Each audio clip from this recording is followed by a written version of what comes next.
All right, here we go. We're live and excited to start the session. And we've got our attendees coming in. Awesome. Okay, perfect. So then I would say, let's start today's session off. So welcome everybody to today's session. I know we've started it a few seconds later, but here we are, we're ready to go. It's great to have you all. And so today is the second session of our series of 3 calls on circular economy. And so today we're building on Monday's conversation, which we had with AgriCycle Global, where we spoke about what their startup is doing to incorporate principles of circular economy and what they're doing to have the most positive impact possible in all aspects of their business. If you missed it, recording and notes will soon be available on the digital labs as well.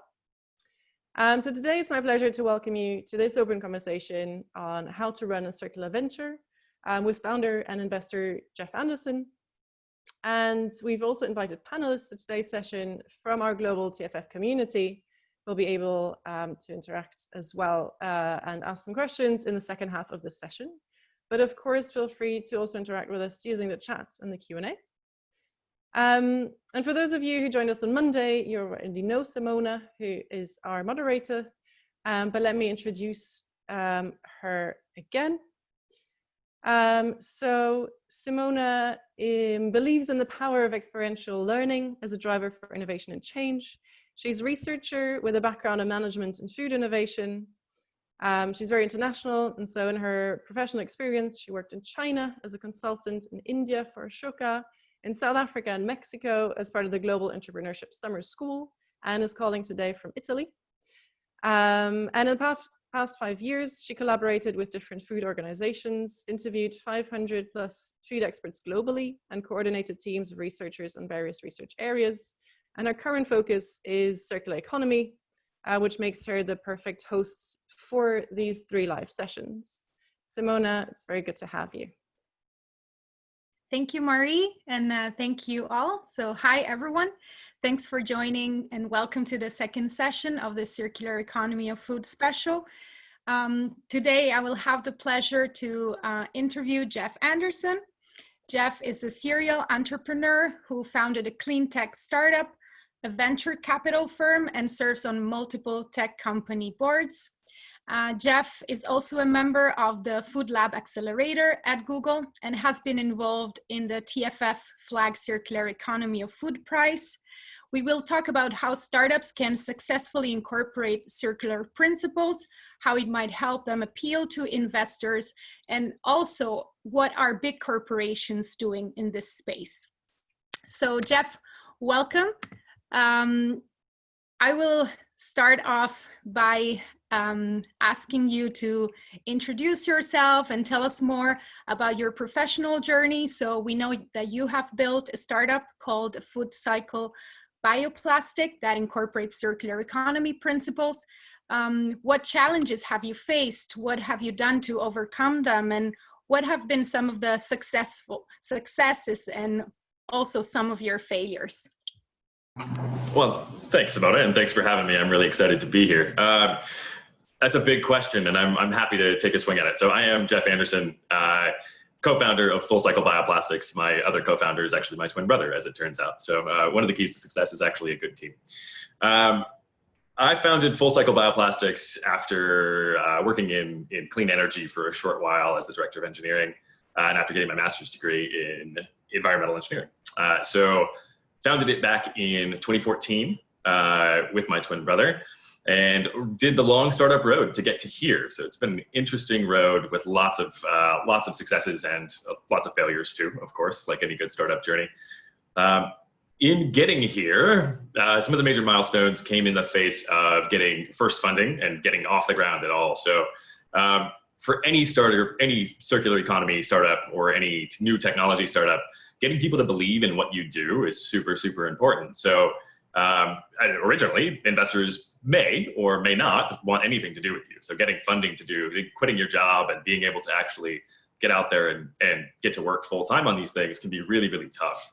I found actually one of the earliest successes was finding out how to work with people who had something to gain other than just money from this, which led to a bit of an abstract concept of value. So I actually approached a couple of universities who were underutilizing their laboratories and said, hey, if we partnered, will you help me write some grants?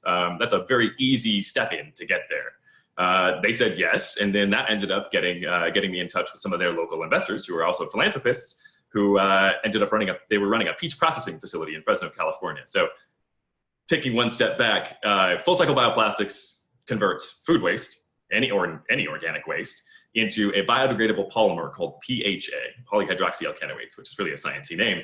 But PHA is certified compostable, it's marine degradable, and actually it's very circular when produced by us, because given that we produce it from food waste, PHA actually behaves just like food waste when it gets to its end of life, and it can be broken back down just like food waste through our process and built back up into new virgin PHA. So not downcycled, but actually recycled thoroughly in a non-petroleum sense. So it's actually recycling the organic stream. So given that, we worked with this peach processing facility and in a little shed in the back of their wastewater treatment area, we were able to prove concept based on very limited funding, not enough money to pay ourselves, good old garage style bootstrapping. And then from there, we actually approached with them and with the university that we were working with, we approached the U.S. Department of Agriculture and sat down with them in what was essentially a PhD dissertation on what we do, asking if they also wanted to write some grants. That was actually a very pivotal moment. I sneakily brought a venture capitalist with me who had no idea how to vet our science, but had everything to do with the vision and mission. And so I used the vetting of the US Department of Agriculture to essentially vet the science for the venture capitalist that was in the room. We got the science equivalent of a standing ovation from the USDA, where they said, we'd love to write grants with you, but also please here, come take some lab space. And then we got our first actual seed round investment, which was enough to quit everyone else's jobs and actually get to work. So that was a huge one. And then our further along success was actually in partnering with Google. So we actually have our demonstration facility, our large demonstration facility with tanks three times as tall as me, down in Mountain View, California at Google's headquarters. So we are working constantly with them on scaling up and converting their food waste now into PHA that they can use in their processes. Still underway, of course, like any good project, but it's progressing nicely. So it's been an interesting road getting here with lots of ups and downs and critical failures and critical successes that come along the way. And as my first piece of founder advice is just keep your feet moving. Keep on pushing. You're going to see a lot. Learn every lesson and try to only make the same mistake once. Wow, thanks, Jeff. Really inspiring. What a journey. Thank you very much for sharing this. So when talking about circular economy, one of the most recurrent questions is related to measurement. What are some of the metrics that can be used to measure the circularity of a venture? What have you seen in this respect? That's a really good question. And I have an engineering background. So the engineering answer to that is it depends. It depends entirely on what you're doing, but there's definitely some universal style metrics that sort of cross boundaries there. So don't take these as gospel for every business, but for most circular economy businesses, you're going to see the holy grail of metrics is CO2, carbon dioxide equivalents kept out of atmosphere. Or in some cases removed from atmosphere, but that's probably a pretty unique one. It can be a little bit tough to measure, and you end up doing a lot of life cycle assessments to actually get to quantify it, and you have to quantify what the industry does now as a status quo to have and then compare your differences. But they can come in lots of forms. I mean, so my process, we have an actual biological process where we convert some molecules into other molecules. So there's actual CO2 reduction in that compared to petroleum-based plastics, for example. But not every business is like that. So sometimes it's transportation offset where you don't have to transport as far. Say you're a digital platform doing circular economy and you're optimizing supply logistics. But CO2 equivalent is a really good way to try to map that. And some businesses just don't have that, and that's fine. Sometimes it's yield increases on a crop that's already been produced and it's being produced better in a more sustainable and circular way. Sometimes it's waste or tons of waste utilization. Again, it really depends on what they're doing, but finding out the key there is finding out what your status quo industry is doing and then what you're doing better, and getting to know your industry and getting to know your process in all of the minute ways, even if it's not the secret sauce that you brought to the table. Finding every little bit that you do better than them helps to tell that story, and then putting metrics around it. So there's lots of metrics, and it really depends on the business, but CO2 is the sort of universal one. Thank you very much.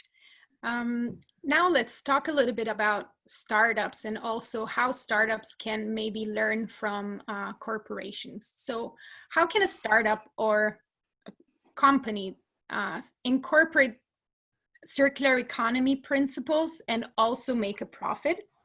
And how are large corporations incorporating these principles? What can startups learn from them? And do you have any examples of companies that do really well when it comes to circularity that could be inspiring for the startups that are following us?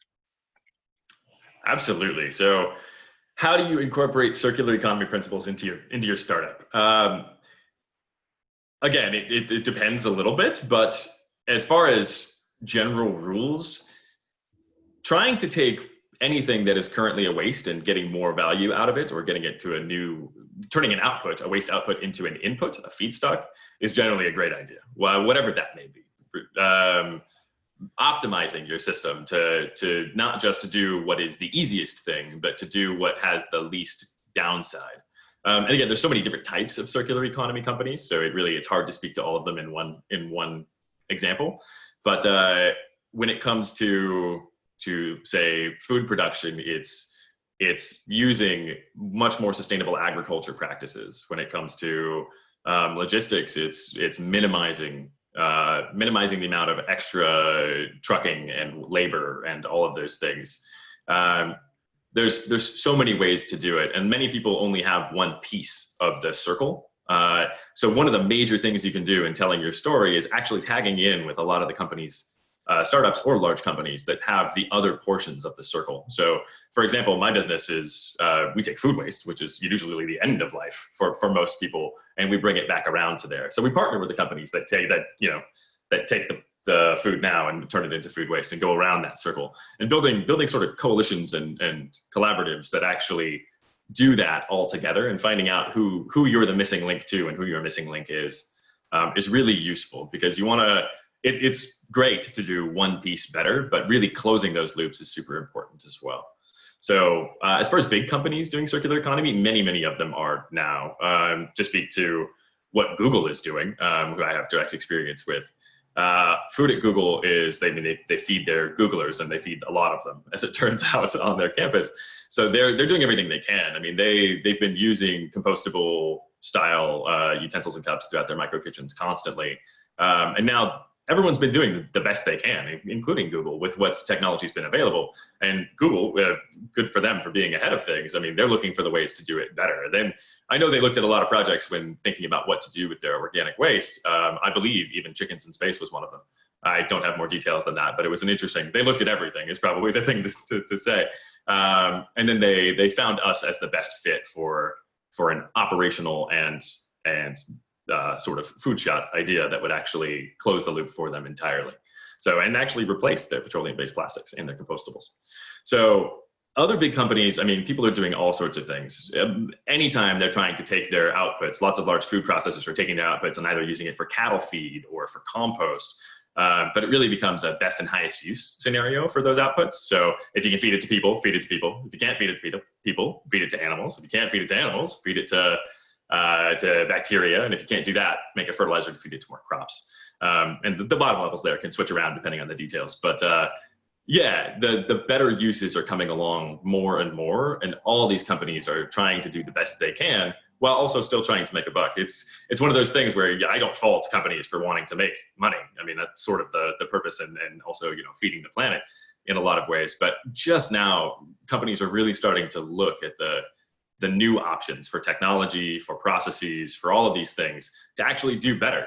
And it's up to us to make sure that we're not coming in at making doing better a significantly higher cost. That's one of the things that really makes it tough for circular economy companies is coming in and being 5 times the cost of doing it the easy way. Man, that's a tough sell. That's always going to be a tough sell until people start paying the true cost for things to set it back before set it back to the way it was before they got there, it's going to be real tough. So finding ways to tag in with operational needs and mitigating their cost side as well has been really powerful for us and for me in a lot of ways. And that's something that I'm sure I'll talk more about later, but it's a really interesting paradigm. Thank you, it definitely is. Thank you for all of these insights. Let's now talk about communication and language. How can you successfully pitch circular economy aspects to investors? And what kind of language should you use to be more attractive? What language works? What doesn't? Great question. So it's interesting. There's a wide range of different investor types. I can go over some of them right now, but they all want something slightly different, and knowing the difference is actually really important to deciding the language that you use. So in your early days, you're likely not ready for venture capital, and venture capital is not always right for everyone to begin with. Strategic partners who want to put in money are always good, but you have to be farther along to convince them that they're not wasting their time. Angel investors and friends and family are usually where people start out. And a lot of the early stage investment, people will end up betting on the people and the idea, but at early stage, you don't have any proof that your idea works for the most part. So it's the farther you can get down the road on proof, the better you can be for that. When messaging early stage investors, it's really important to go through and describe why you're the people to do this, because people absolutely matter. And what you've overcome, what you've done, how your problem solving is, what your expectations are. If you tell them that this is going to be super easy, it's a clear shot from here to there, all we have to do is this, this, and this, and we're there, that might sound too good to be true, and they might just think that you won't be prepared for a curveball. So pardon my sports analogies, I have too many of them, so I'll try to keep those to a minimum. But yeah, trouble comes whether you like it or not, and finding people who can actually solve the problems and expressing that you can solve the problems with those language, and especially the stories that come along with solving problems can be really powerful. But in a lot of ways, no matter what type of investor you're talking to, you need to be selling the future. The problem, understanding the problem is something that people need to do regardless. And depending on what your problem that you're solving is, if it's super technical, deep diving in an industry, I'm taking 20% off of this inefficiency that I saw in something or other. It can be, you have to really describe that problem well and make them understand the pain point. And if you're solving a problem that people don't want solved, that's equally problematic, or they just don't know about. So making sure they understand the problem in that language, and then making sure you're the right people to do it, and making sure you have the vision to do it. But always selling the future. Investors aren't betting on necessarily what you've already done. They're using what you've already done to help project what you think you can do and what your chance of success is. So very much future sales language. We are going to do this, and positive. Saying if we get there is a common thing that happens with people. I actually don't like if language. We will get there is much stronger. Speaking in confident tones is good. Be honest about what you have done. Do not lie to people about what you have done, but speaking about what you will do and what you intend to do needs to be done with confidence, and they need to know that you're the people who can do it.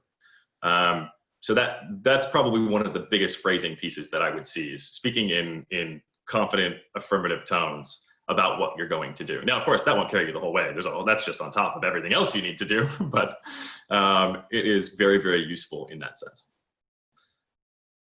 Some of the later stage, just to finish that thought, sorry. Some of the later stage investors, venture capital, they're going to poke holes in everything. They do lots of diligence and poke holes in everything. The early stage investors, they usually have a little bit more leeway for what you're planning to do. The venture capitalists want to see what you've done and what the risk points are as you go forward. And then strategic partners are actually, this is always my take on, it's good work if you can get it. They usually have more to gain than money. They have, in some cases, they have operational costs that you can offset that a strict investor wouldn't have. So you can actually help them on their cost saving side, as well as making whatever you're doing, depending on your company. For example, I take food waste. So if they were paying to get rid of their food waste, I now can reduce that cost and then also still make the product. So they win no matter what. Strategic investors are great. They often come with much more limited scope, meaning you're going to solve their problem because that's why you went to them. But that money comes with more understanding, more time, and there's more value baked in than just the money itself. Speaking to strategic investors is all about knowing their problems inside and out. If you don't understand their problems, you don't know how to talk to them yet, and you should find out. That's just how it works. nobody understands their problems right out of the gate, don't get discouraged. Ask them lots of questions. Find out their pain points. Find out what keeps them up at night. Find out the thing that costs them the most time in their day. Whatever it is your solution is trying to bring, make sure that you understand how it relates to them as well as they do, or better. And then you can actually effectively sell them a win-win solution, which is always what you should be selling. In general, it needs to have a short-term vision, a mid-term vision, and a long-term vision as well. Most people are really good at painting the long-term vision, but how you integrate now and how you cut cost now and how you help them now and, you know, in a year compared to just in 5 years when everything's proven out and all the de-risking is done and there's a huge, you know, jump to commercialized product. Oh, that's a tough sell for a lot of people. They need to know that it's going to help them in the mid-run, in the short run too. So those are my messaging advice for investors, though again, it always depends. So lots of information required. Thank you very much. And building on your experience, your unique experience that you're talking to us about, how is your understanding of circular economy and also of the startup ecosystem developed over time? In what ways do you see circular economy principles now becoming integrated more and more in our society? Another great question. So it's been a road. We were arguably circular economy hipsters because we were doing it before it was cool. But it's evolved tremendously. The industry, circular economy alone, has evolved tremendously over time. Now, when you look back, you'll see a lot of processes that were naturally circular. Composting, for example, has been around forever. But people are actually just starting to see the real value in it, as far as not just the cost of the final compost that they sell. It is a beautiful thing for doing lots of different style of value good. You know, money's just one style of value. As far as my understanding of circular economy, I started out in engineering, and I was inspired by a green engineering course I took that really allowed me to do intelligent design around processes and understanding all of it.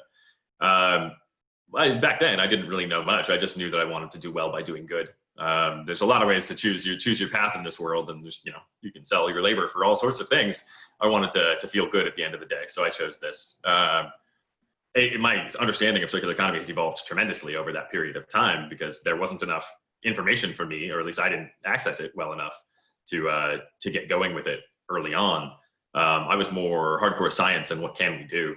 I got involved in clean energy very early on in anaerobic digestion, which played well with my background. I'm essentially a civil environmental engineer by training. And so I'm really good at training bacteria to do what I want them to do, generally taking something low value and turning it into something high value, whether it's biogas for methane and energy production, or in this case, PHA, which is basically just a fat molecule, a microbe fat molecule. So it's sort of the same process, different and much sciencier, but different, and very similar. Yeah, so getting involved with that class really got me interested and started, and then doing clean energy really helped me understand a lot of the offsets and a lot of the trade-offs in circular economy. And at that point, everything was more expensive. Circular economy started out as something that had to be more expensive and was always going to be, you're going to pay extra for this to feel good. After that, I actually was at a conference several years ago, maybe 5,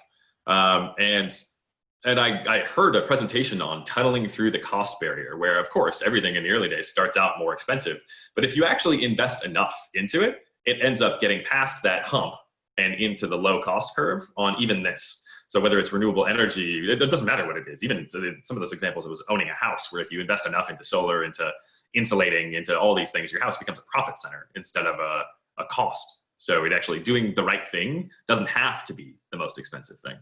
Or cost extra. Sometimes it costs a little bit more upfront, but in the long run, it pays itself off no problem. That evolution really took me an interesting path. So that's when we sort of got into PHA more deeply, and we had the science background for it, so we ended up rolling this out. But PHA is its own thing, where everyone in PHA has been able to produce it because it's been around since the 80s. But it's always been super expensive. So it's been on the traditional cost curve for a really, really long time, where it's just, you're going to pay more for this across the board. Our process and this is sort of our innovation, is being able to make this from a negative cost feedstock, something that actually you can get paid to take, that they're paying to get rid of right now in the food waste and organic waste, is is going to enable us via the circular economy to actually decrease the cost to be cost competitive with petroleum-based plastics market, which goes against the entire paradigm of things having to cost extra. Doing the right thing and using low value feed inputs and having a robust process can actually scale you into a positive, past the cost curve, into that doing the right thing is actually the most cost effective thing too, in that. But it comes with its own complexity. So intelligent design is inherently more designed. It has more stakeholders. It has more moving parts. It has all of these things. And we all try to do it as elegantly as we can, but it's not always easy. So that should give you at least an image of how my view of the circular economy began and moved to this point. But I am a firm believer now in being able to do well by doing good and it not having to cost more in the long run. Those investments, I mean, everything you invest in infrastructure pays off over a certain period of time. These investments actually can pay off over a similar period of time. So the world is going to change very rapidly as all of these innovations, not just ours, come to light, get to commercial scale, and actually give you a better option than you used to. Plastic, for example, I mean, like, while it is looked down on now, and for good reason, it's causing a lot of pollution, microplastics, the whole 9 yards there, but it's very useful. I don't fault people for wanting to use it. It makes some things that are almost irreplaceable in our lives right now. Nah, most single-use plastics, not so much, but like medical devices, all sorts of things. It's a very useful substance, and I don't fault anyone for wanting that over the years. Now that we have the option to do better, we should do better, especially as the cost comes down. So that's really the goal for circular economy, is doing better and giving people the option to do better without having to pay too much more. Thank you so much. This is very, very insightful. So as the world is changing and transitioning, are there some not so obvious things to keep in mind when it comes to circular economy? Not so obvious things to keep in mind. Some of the things that we take for granted are actually very circular already. And some of the things that we think are very circular are not all that circular. So most people don't know that much about recycling. And they think that when they throw their recycling into the recycle bin, that it all goes and it all gets reused and it all does these things. But one of the real issues with recycling right now is that it's basically at a market rate for compared to whatever the recycled material is. They're going to sell that into the market as a thing, and it's going to compete directly with how much the cost of the virgin material is. So a lot of the time, the virgin material actually still ends up cheaper, even though they get this material for basically free, to the point that they end up throwing that recycled material in landfill. No, not entirely, but the things that people do that they think are circular are not always. So it's interesting that way, and there's a lot of education and information that has to go into it. One thing that I actually really love about recycling, as an O by the way, is not necessarily the recycling itself. It's that it is one of the hardest things to do is to change human behavior, and everybody likes to recycle. Well, not everybody, most everybody likes to recycle. It's one of the best campaigns to get human behavior changed toward a positive thing that I've ever seen. So some people, when they argue for getting rid of recycling because it's not doing much right now, and source separation, which goes along with that recycling, I disagree entirely.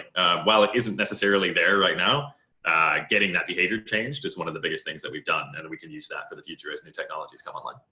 So other than that, things that people don't know are circular. Composting is still one of the best examples. I mean, it is making fertilizer from food waste and using outputs as inputs is just absolutely wonderful.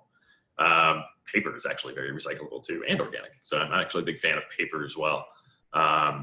Cutting down trees is bad, but a lot of the big paper manufacturers don't cut down trees. They have a forest that they cut down semi-regularly and replant over and over again. So it is in its own cycle, and certainly it does come from a tree. And I'm sure there's people who have strong feelings about that either way.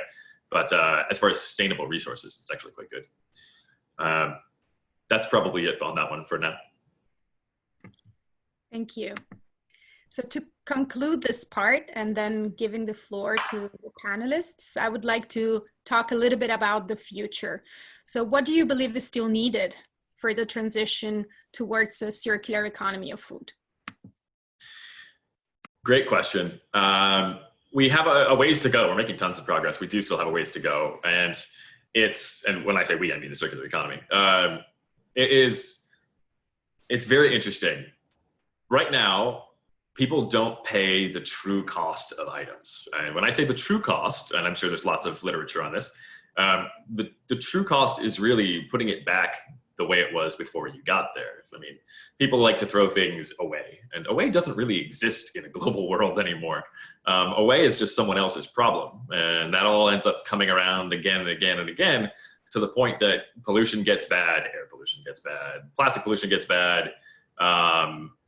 You know, we're heating up the world and we're doing all these just fairly terrible things as the eventual consequence of people throwing things away.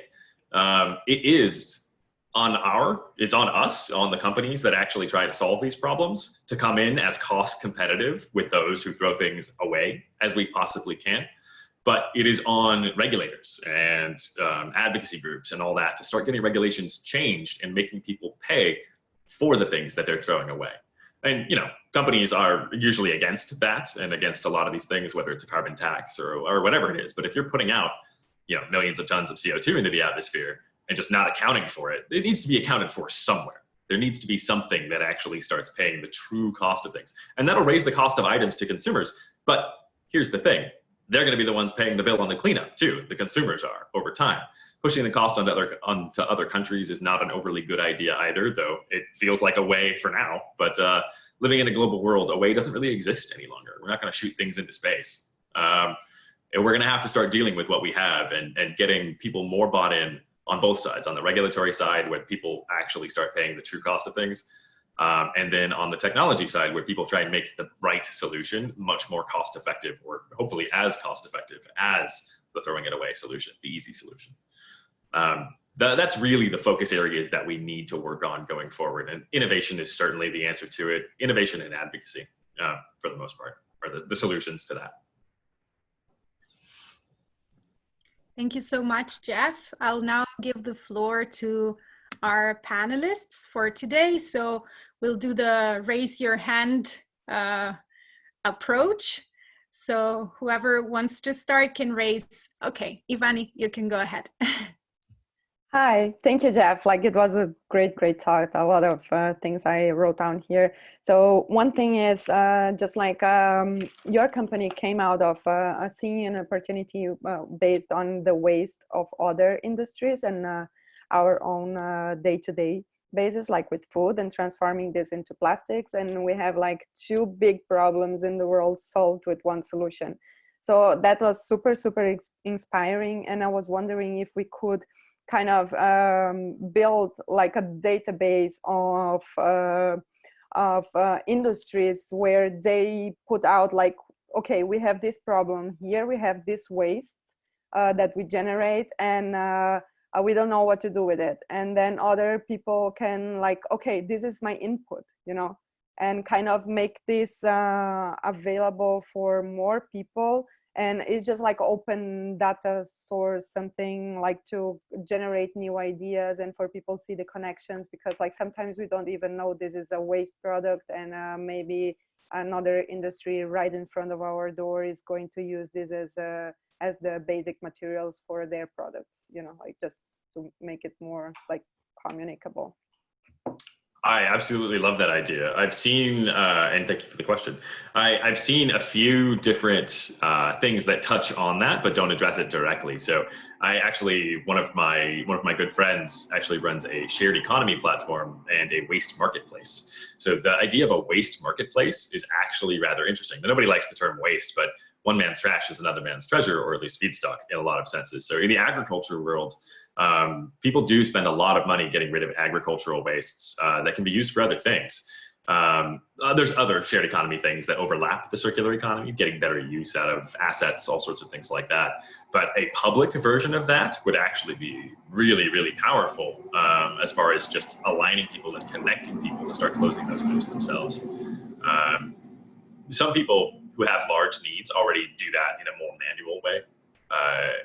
And volumes matter, but getting that out would be a super positive way to do that, and having it be a public or at least nonprofit organization that compiles that and disseminates it would be really useful. I love that idea. I would use it, frankly. So I like that a lot. I love it too. Who of the panelists want to go? Okay, Ashley. Hello, yes, I'm Ashley. I am the Director of Impact at AgriCycle Global. I am here today from Milwaukee, Wisconsin in the United States. Thank you, Jeff, for this conversation, and thank you, Thought for Food, for organizing this. It's been really helpful and insightful. My question is, you've mentioned a couple times about the importance of people. So my question is, when you're exploring investing in businesses or building out your own team, what do you really look for in identifying a strong team? That's a great question. This is a question that I love to ask other investors as well. Everyone does it slightly differently. So this is not the industry at large. This is just me, but I'm happy to answer. So essentially, it starts with leadership and then it goes through functional checkboxes. So the leadership has to be super dedicated, whether it's the founder or the people who are there, founders, whoever. They have to be absolutely mission aligned, and I want them to have failed already, frankly. They need to have failed. I want to know why. I want to know how. I especially want to know what they learned, because it makes all the difference in the world. Everyone's going to fall down. If you say you're not going to fall down, I just don't believe you. I mean, you just haven't yet. And then you're going to do it on my dime, which is not necessarily a good way to be. So it's one of those things. How do you deal with adversity? How do you do that? Are you passionate enough? Are you set up well enough? And that doesn't mean money. I started my company with $0 in the bank, which was a fun ride, let me tell you. But it just means dedication from the top, and vision for the top. I need to know that you have a long-term vision for what you want the world to be and what you want this business to do in that. And then I need to know how you're going to get there. And inevitably, I don't believe your plan. I want to know that you have one. And then I just need to know that you can change it as you go, and that you'll get there. Nobody takes the straight line path. It doesn't exist. And if it does, man, lucky you, but not worth betting on in that sense. So as far as the rest of the team, past the management, I mean, you want mission alignment throughout the business. You don't want somebody who has this grand, drastically different vision than the people who are in charge. And then you need to have all the skill sets checked, and you need to have people know that they don't know everything, and know that they need to rely on others, and know that they need partnerships, and not try to be all things to all people. It's really tough, and a lot of people are good at a lot of things. I'm not going to say people can't do things. That's never something I want to say. But knowing that you need expertise and that you need outside input, that you need good advisory boards, and that you're willing to listen to advice, especially from the people who have been there, even if you think you know better. Like, their perspective, everyone's perspective is so valid, and it's all there for a reason. So if you can't take that in, you're leaving information on the table and trying to just use your jaded view to get there. Not you, of course, the royal you, a person in that stance. So it's one of those things where it has to be a good read on the people, and they have to be good problem solvers. They have to know what failure looks like. They have to have all the boxes checked and know that the plan's going to change as they go. And then, of course, the market matters too. When you're trying to assess someone, if someone's trying to reinvent a paperclip, I don't know that I'm necessarily on board with that, just because the numbers don't even work out in the best of cases. So the numbers have to make sense, and you have to paint that vision. You have to have that vision and what that needs to make sense of. But working things out as you go is super important. And that's what I try to prioritize, is the team and the flexibility. Awesome. Thank you so much. Of course. Thank you. Thank you. Who else want to ask a question from our panelists?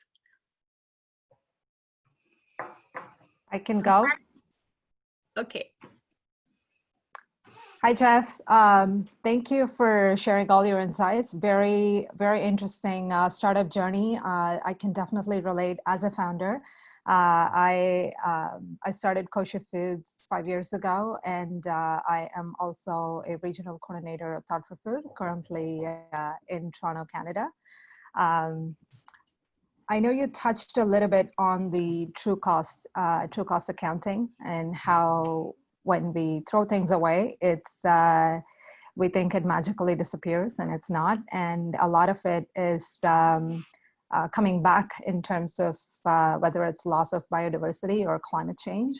As a startup founder, I think my question is around how, whether as an innovator or a founder, what can we do now that there is more focus shifting towards circular economy in terms of communicating the true costs, whether it's for consumers or to the industry, to highlight the true costs? Or is there like some sort of a calculation, or how can we highlight the impact and the intensity of this problem in a way that everyone understands the intensity of it? That's a great question, and thank you for asking it. It's always nice to meet someone who's been running a business startup business for 5 years, because, oh man, there's so many places to fail along the way. Getting to 5 years is quite an accomplishment, so congratulations. In that sense, this comes back to the same metrics problem, but also it touches on communication more broadly. As far as the metrics go, you need to have some sort of, even if it's not officially externally third-party done, you need to have some sort of life cycle assessment that you can compare yourself against the status quo. Setting yourself apart is really important. And then it also comes down to knowing the people that you're trying to solve the problems for. So make those relationships, and I'm sure you do, but in general, someone should make those relationships and find out their pain points, and then really understand from both a high-level philosophical perspective why you're different, better, why you're doing this, and in a quantitative way, something that people can actually, throw into a model of some sort and see, oh, this is going to help. And then also knowing that you're going to help them, or at least not hurt them, depending. If you're much more philosophically good than what they do now, and you're just not going to hurt them, that's an easy win as well. But this would need to be a solution that you would bet on too. Put yourself in their shoes a lot. But really, it also comes down to knowing your audience too. It really depends. When you say industry and you say everyone, those are two very different audiences. Industry often usually has more technical experience and feels those problems much deeper in a way that the general consumer won't even connect to. The audience for general consumers, the messaging for general consumers is hard, and there's entire industries related to it. So it's you need to have some sort of very simplified differentiation for the general consumer audience, and you need to have super industry specific in the nuts and bolts of the industry differentiation from everything else. But if you tried to tell the industry story to the general audience, you'd lose them immediately. And if you tried to tell the general audience story to the industry, they'd think you were just new to the industry. So it's really interesting in that sense, but really getting audience specific messaging in there is super appropriate. Now, anything you're going to put out generally needs to be very high level, because you're working with people who are seeing this for the first time. Anything you're going to put out to the industry needs to be technically spec'd, depending on what you're doing, of course, but technically spec'd on all the things that they care about. Speak to them and what they care about. And then again, sell the future. What you've done in the past is great, and it really sets you up for what you will do in the future, but what they want to hear about is what you're going to do in the future. Thanks, Sujala, and we'll have Sampari go next.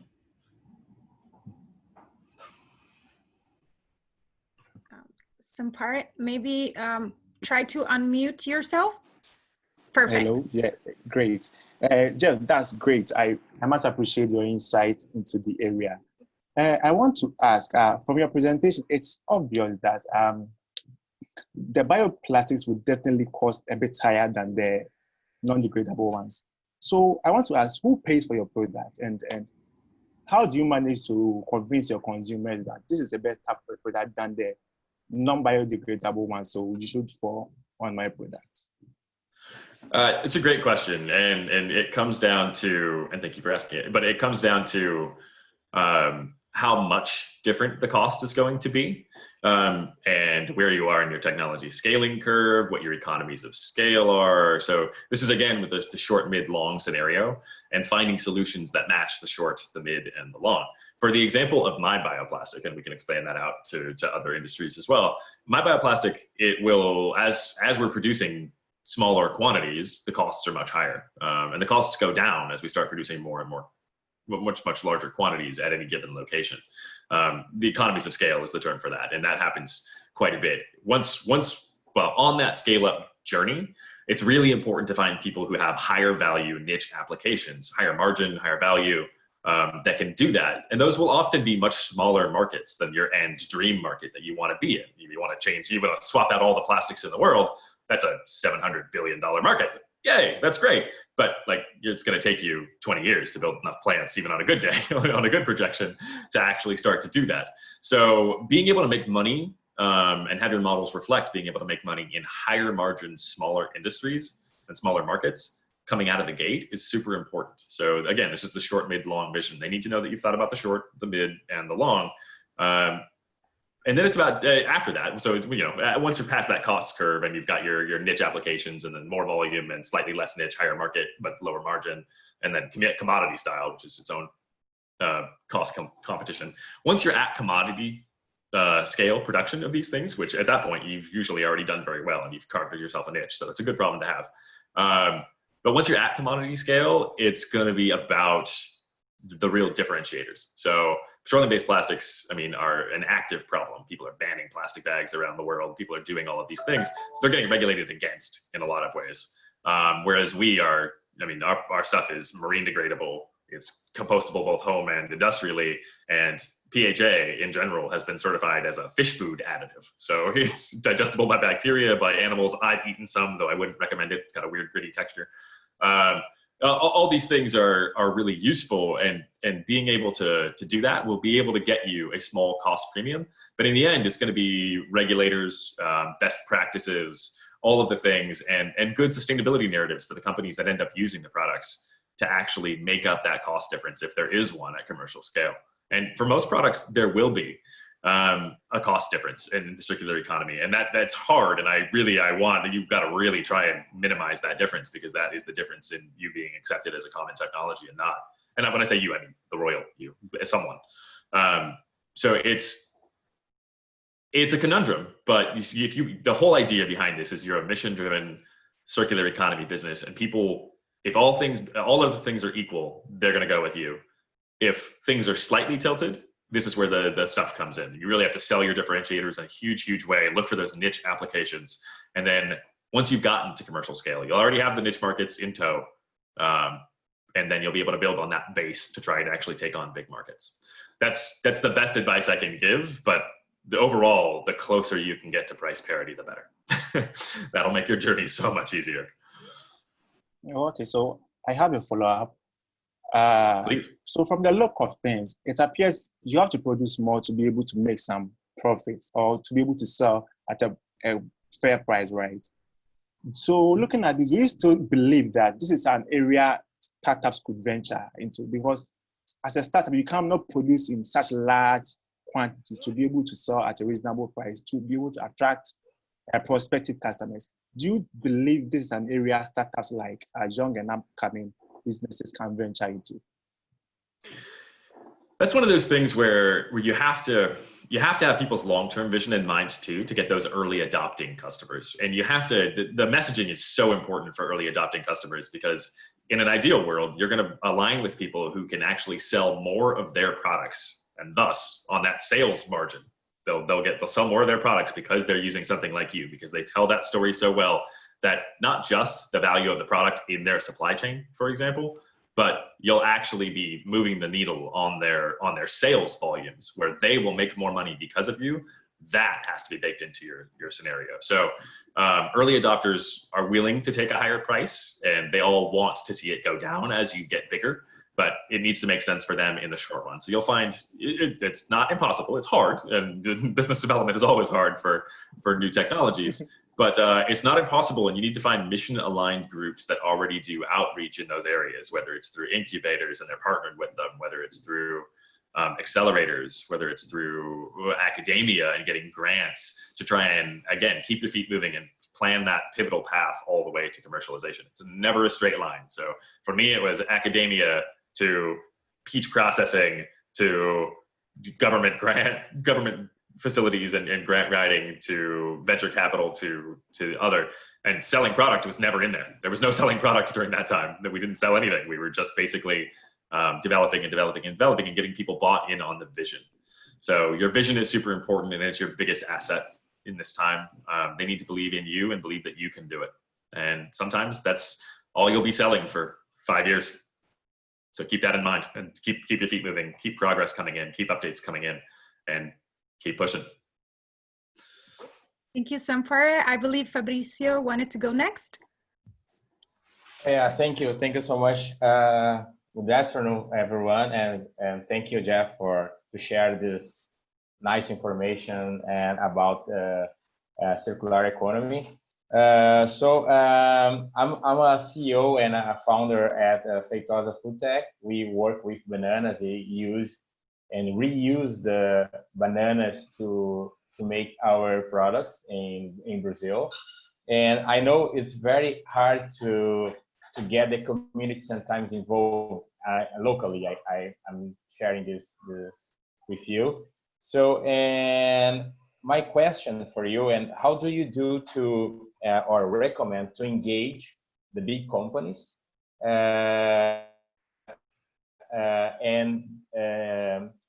engage the big companies to sell and offer your solution, for example, and then offer something new for the local community?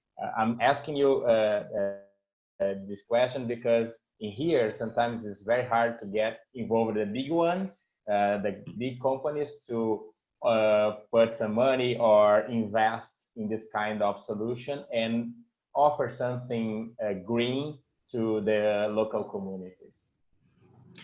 That's a great question, and that was one of the hardest things for me as well. And so I'm happy to share this with you because it's very, very important in getting something like a new technology to scale.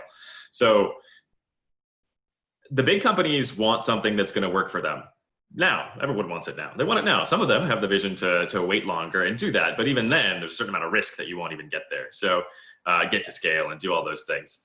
It is really important to be able to find a way to work with them now. Find a solution that actually works for them in the short run, that is a tangible asset, or find out their goals and find out how you're completing more than one of them, more than maybe even you thought you were, even in a peripheral way. But being able to solve an operational solution for them, save them money, whether it's probably not make them money, but save them money on something to begin with, is a super important way to get in.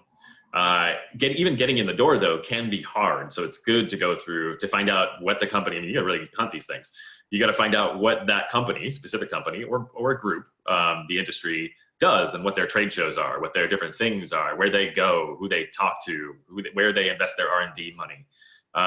Some of this is online, and usually people like to publicize the things they do well. So if they're doing sustainability efforts, it's really usually good to do that. Another way to do that is through advisors. Oftentimes people really undervalue their advisory boards to the point that those are the people that open doors for you. They're people who have succeeded, and usually it costs a very small piece of equity, which they're going to pay back multiple times over, vests over 4 years or whatever. And then they'll open all the doors for you. They have that network. That's what you look for in an advisor, where they know the owners of that plant over there. That plant's been doing this way for a long time. The guy's really recalcitrant, but he'll listen to me. There's no set path for how to get into these things. Really just keep on connecting with people, find the people that you want to work with, and find who they're connected with now. They're not going to fault you for hustling. Nobody's going to fault you for hustling through your contacts to get to them with something that works. And then finding out their problems and solving the one that you know, and then looking for other solutions along the way. That's probably the best way I can say it. And any other way to do it is great. Incubators are great. Accelerators are great. Getting publicity is great. Things like this are great, and they'll find you at some points. Eventually you get more incoming than you do hunting, which is great. That's a good feeling to have, and I want that for everyone. But in the early days, it's hustle, hustle, hustle. Thank you so much. Of course. Mame, would you like to go next? Yes, thank you. Hi, Jeff, and hi, everyone. I'm Mamiko Manful, and I'm the RC for West Africa. I'm also a founder of which is a vitamins startup. Jeff, I was really excited to hear about your university collaboration during your journey. And I would say that I haven't seen so much exemplary university startup collaborations, because I also founded my startup right from the university. So I would want to find out whether your startup was a spin-off, and what sort of collaboration that you have with the university, and what were the best practices, and what would you advise science-based startups who would really have so much leverage in collaborating with the universities? What would you want them to hear with respect to your experience? Great question. So as far as my company, it was not a spinoff. We were not affiliated in any particular way. We had to start from scratch. I founded this in a little beach bungalow with my twin brother in San Diego, on a hope and a dream. So it's been interesting. What I would advise is find out the people who have the most to gain from helping you along the way. So for me, it was academics. In a lot of ways, there's programs and lots of programs, whether they're public programs or other programs, and they might not feel like the holy grail of solutions to this, but keeping your feet moving is absolutely important. Sometimes just doing this for 3 months, you will have passively met more people and heard more people that contacts will come back to you and be like, oh, you should talk to this person. And that person will be the person that opens those doors for you. So really just keep on networking, keep on applying to things. And if you get denied from the things that you want, say there was $1 million grant that you really wanted to get and like it's got lots of competition, that's okay. Read the reviewer comments. So they used to tell me I lack grantsmanship, which I didn't even know was a thing at the time. And it was a little discouraging, honestly, but just keep on refining your messaging and pushing things forward. Now, it can be really hard to do that when you don't have funding and you can't do this full time. So it's really important to just keep your feet moving during those periods of time. If you don't have a funded company yet, you don't worry about not being full time. Sometimes there's a position where you just have to leap all in and go for it. That's not that way for everyone. And sometimes the timeline is just longer than that. So it's good to keep a back burner or something going on and work on this and keep building on this at the same time. Time in the industry is often one of the bigger factors that people underrate. So the more time you spend talking to people in there, the more contacts you'll have, the more anecdotes you'll have, the more stories you'll hear, and the more likely you are to do better the next round. I used to say that entrepreneurship, you were always going to fail your first one. So you're really playing for your second and learn all your lessons, make your mistakes. Even better if you can do it on someone else's dime and join a startup company before you start one. But there's no set path to these things. It's whatever you think you can accomplish and whatever you can go for. So I would say keep on applying to the things that cost you nothing as you don't have a budget. And as you get a budget, really prioritize the things that will add the most value. So grants are great. If you got grants and options, I think that's a great place to start because even the process of applying to the grants is very educational. Yeah. Okay, thank you so much. I have a follow-up. I can see from your journey that you came from deep science, deep tech background. So in starting your what were the complementary skills you were looking for? Because obviously most of the people coming from the deep tech side would the businesses. And so what were those skills and what did your twin brother bring on board? That's a great question. I heard most of that. You cut out just a little bit, so let me rephrase it just to make sure I understood it. You asked what other skills do I look for in my partners and co-founders, for example, and things like that, complementary skills. So I'll answer that and hope that that's what you asked. Essentially, someone from a deep tech. I can take that. I think I know where you're going, so I apologize if I missed, but essentially, it takes all kinds to run a business. So if you have someone who is really deep tech and they need to spend all their time doing that, even if they are the pivotal person in that business, they should not be running the business portion of that. Business and science are two very different things. My brother used to say to me, my brother's my CTO, and he is, despite my master's degree and him only having a bachelor's, he's better at science than I am, quite frankly. He's a very talented man. And so I rely on him heavily for that, and he relies on me for business. So it's really about getting the whole job done, finding people you can work with, and then hiring the skills that you don't have. In the early days, you have to do everything yourself, at least to some sense, and you wear a lot of hats, and it's okay to learn those things and make those mistakes. But as you start finding people more interested, don't be afraid to partner up a bit. I mean, like, giving away equity hurts to partners. It doesn't feel good for anyone to give away little pieces of the baby that they're building. But it's important to have a good team and have more than just you to carry it forward. So look for complementary business skills, networks. If you can find somebody who already has the network that you're trying to build, oh man, is that a really useful thing? So yeah, I would say look for the whole business side as well. Thank you very much, Jeff, and thank you to all the panelists. There will be so much more to ask, and we are receiving many questions from the attendees. Unfortunately, we are approaching the end of this session. It's been truly inspiring, so thanks again to Jeff and to our panelists. So just to wrap up a little bit, we talked about how much circularity, let's say, depends. So there's not a secret sauce, and really we have to adjust as we go. Investors want different things, so language can be really crucial. And then we talked about doing the right thing and how it can be also cost effective. The importance of relying on collaborations and collisions. And then the importance of having people paying true costs for what they're buying. The connection between circular economy and sharing economy, the centrality of leadership, advocacy, and also time, how crucial it is to listen to advice and setting apart from the status quo. And more, I would like to close with the very nice quote that Jeff told us and repeated many times. So the importance of selling the future. So thank you very much again to Jeff for joining us. Thanks again to the panelists, the attendees, and naturally to the amazing TFF team. Our next session is, wow, it's tomorrow. So the title is Startup Roadmap for Implementing Circular Principles. We will be joined by the Circular Economy of Food Price shortlisted teams, and it's going to be a very global and exciting conversation again. So until next time, bye-bye. Thanks, everyone. Thank you.